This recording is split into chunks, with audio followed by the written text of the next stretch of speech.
Okay, so there's 350 grams of water in there, and I reset, and now I'm going to put in 100 grams of starter, and it's pretty stretchy, and I just sort of plop it in.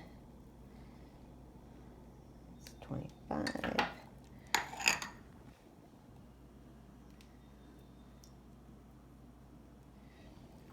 57. 79. 95. Ooh, so close.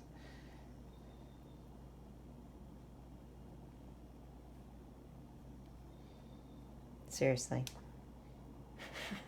It really doesn't have to be that precise, but okay.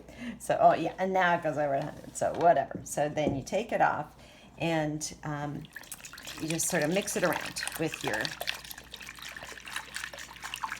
fingers until you try to make sure it's mostly dissolved in the water. And the water is sort of room temperature, maybe a titch warmer than room temperature. So, oopsie, while that's happening, I just set that aside. Now, I put my starter, I'm going to feed my starter.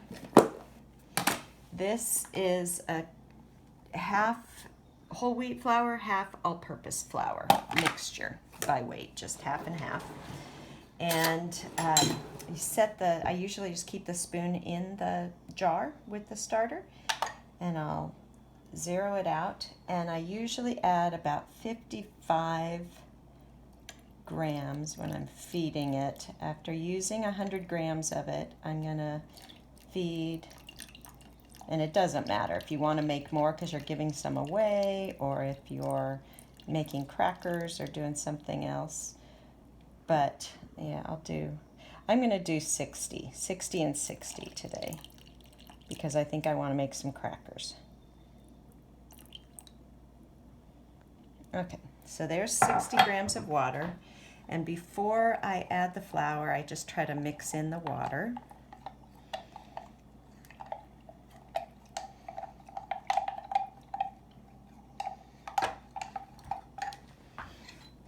And now I'll zero it out.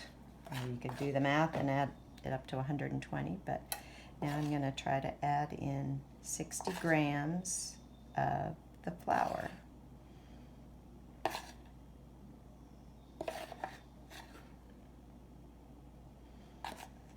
Perfect.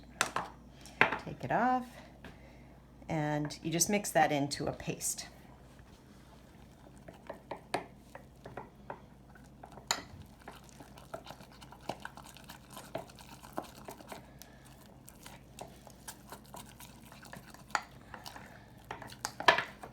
And you can mix it up so that try not to have any dry pockets, but I think even if there are, it'll be fine. It'll dissolve. And I try not to get too much on the side because you end up wasting the stuff on the side. Okay, so then you just take the spoon out and you cover it without sealing. You cover, just sort of set the lid on top, and that's usually where I write down today's date of when I fed it. So you'll see I fed it and used it at lots of different times. So then you set that out and leave that out for about 3 hours. So back to the water and starter. Now I'm going to be adding in the 450 grams of the all-purpose flour and 50 grams of whole wheat flour. So I'll start, you have to zero it out. And now I'm going to add in 450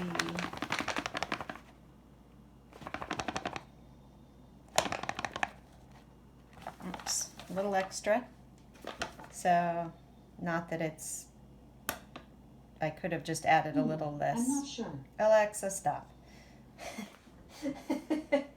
Annoying.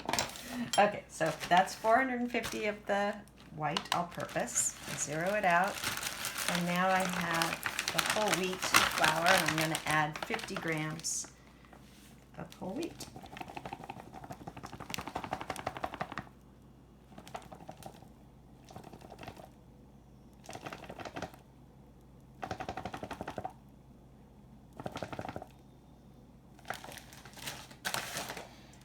Okay. Now, with both flours in there, now you just stick your hands in and mix around, and it will be very sticky. And you just mix around as much as you can. Try to get, scrape off the sides, mix it around, try to get the flour completely incorporated. And the whole wheat ends up mixing in without much, but I just sort of mix. And keep scraping off of the sides. But it's, as you can see, it's super tacky, sticky.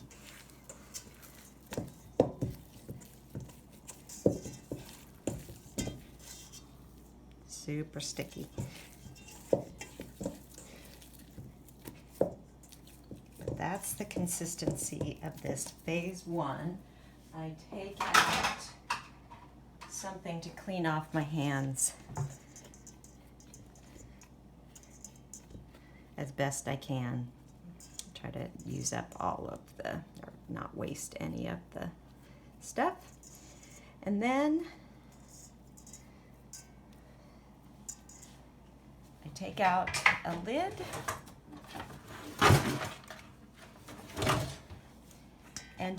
and you can put a towel or this lid, again, not tight, just barely on the top. And I write down the time. I note the time. It's 10:25. And I usually, on my sheet, that's Roman numeral 1, and I would write down 10:25. And now I just wait 3 hours with the starter on the counter and the dough on the counter. So that is step 1.